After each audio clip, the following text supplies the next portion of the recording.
قومی اسمبلی کی قائمہ کمیٹی برائے موسمیاتی تبدیلی، اس کا ایک اجلاس ہوا. اس اجلاس میں یقیناً نہ آپ بیٹھے ہوں گے نہ میں بیٹھا ہوں، بلکہ اس میں وہ لوگ بیٹھے تھے جن کو آپ یا میں نے ووٹ دے کر کے قومی اسمبلی میں بھیجا.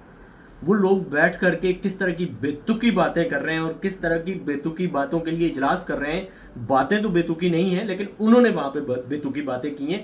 اجلاس بہرحال ایک سنجیدہ ٹاپک پہ تھا کہ آبی گزرگاہیں یعنی کہ نالے اور دریاؤں کی جو جگہیں تھیں بڑی بڑی، ان جگہوں پر کسی نے ریزورٹ بنا دیا، کسی نے ہوٹل بنا دیا اور کسی نے گھر بنا دیا، یعنی کہ تجاوزات کر دی.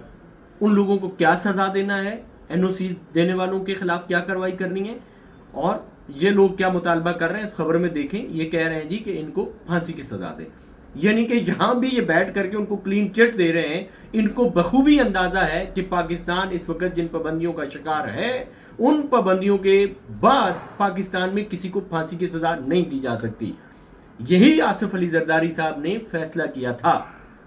عالمی دباؤ کے نتیجے میں کسی کو پاکستان میں پھانسی نہیں دی جا سکتی، اسی لیے پھانسی کے جو لوگ جن کو پھانسی کی سزائیں ہو چکی ہیں وہ عمر قید کی سزائیں کاٹ رہے ہیں.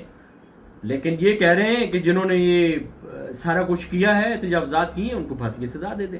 کیسے کیسے لوگ ہیں، کیا کیا فیصلے کرتے ہیں، کہاں سے آتے ہیں یہ لوگ.